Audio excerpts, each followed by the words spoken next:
Finally Empuraan എന്ന ചിത്രത്തിൻ്റെ ആദ്യ ഫാൻ ഷോ കഴിഞ്ഞ് ചിത്രത്തിൻ്റെ ആദ്യ റെസ്പോൺസൊക്കെ പുറത്തുവന്നിരിക്കുകയാണ്.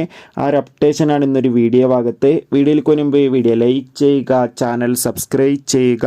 മാർച്ച് ഏപ്രിൽ മാസങ്ങളിൽ അങ്ങോട്ട് ധാരാളം ചിത്രങ്ങൾ OTT റിലീസ് ചെയ്യുന്നുണ്ട്. നമ്മുടെ ചാനൽ ഭാഗം പരിശോധിച്ചാൽ നിങ്ങൾക്ക് ആ വീഡിയോയ്ക്ക് കാണാൻ വേണ്ടി സാധിക്കുന്നതായിരിക്കും. പൃഥ്വിരാജിൻ്റെ സംവിധാനത്തിൽ മോഹൻലാൽ, ടൊവിനോ തോമസ്, മഞ്ജു വാര്യർ എന്നൊക്കെ പ്രധാന കഥാപാത്രങ്ങളായെത്തി ഇന്ന് റിലീസിനെത്തിയ ചിത്രമായിരുന്നു എമ്പുരാൻ.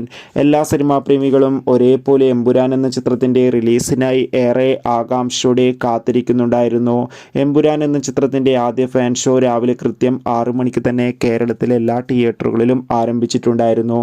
ഇപ്പോൾ ആദ്യ ഫാൻ ഷോ കഴിയുമ്പോൾ ചിത്രത്തിന് മികച്ച പോസിറ്റീവ് റെസ്പോൺസാണ് പുറത്തുവന്നുകൊണ്ടിരിക്കുന്നത്. ചിത്രം കാണുന്ന സിനിമാ പ്രേമികളെല്ലാവരും ഒന്നടങ്കം പറയുകയാണ് എമ്പുരാൻ എന്ന ചിത്രം മികച്ചൊരു ആക്ഷൻ ത്രില്ലറാണെന്നും ചിത്രത്തിൽ ലാലേട്ടൻ്റെ അതിഗംഭീരമായ പെർഫോമൻസും മികച്ച ആക്ഷൻ രംഗങ്ങളൊക്കെ കാണാൻ വേണ്ടി സാധിക്കുന്നുണ്ടെന്നും കാത്തിരിക്കാം.